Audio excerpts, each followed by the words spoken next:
Akal bulus FG, anggota dewan nikah diam-diam tanpa izin istri, hingga gelar pernikahan mewah. Ulah seorang anggota dewan membuat sang istri marah.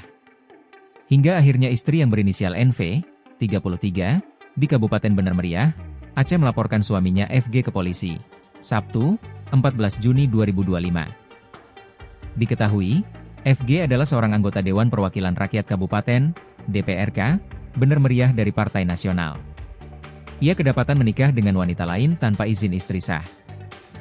Pernikahan FG bersama sang pujaan hati baru yang berasal dari Kabupaten Gayo Lues itu berlangsung begitu meriah yang dilaksanakan pada 2 Juni 2025. Bahkan pernikahan tersebut viral setelah sejumlah video dan foto tersebar luas di media sosial, termasuk TikTok.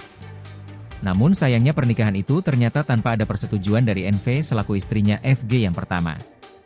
Akal bulus dan taktik curang FG pun tidak bisa diterima, alhasil sang istri kebakaran jenggot dan melaporkan suaminya ke polisi yang dilayangkan pada Sabtu, 14 Juni 2025, siang.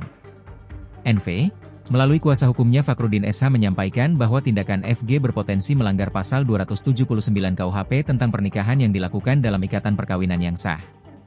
Ia menjelaskan mengapa kliennya memilih jalur hukum lantaran suami telah melangsungkan pernikahan tapi tanpa ada izin darinya. Lebih sayangnya lagi kata Fakhrudin, pasca pernikahan itu, FG tidak pernah lagi menafkahi NV selaku istri sahnya dalam bentuk apapun.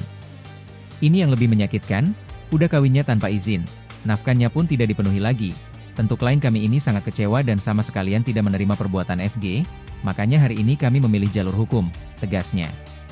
Terus, Fakhrudin menyebut laporan awal telah diterima oleh Sentra Pelayanan Kepolisian Terpadu, SPKT, Polres Bener Meriah. Pihaknya dijadwalkan menjalani pemeriksaan lanjutan oleh Unit Perlindungan Perempuan dan Anak, PPA, Satreskrim Polres setempat.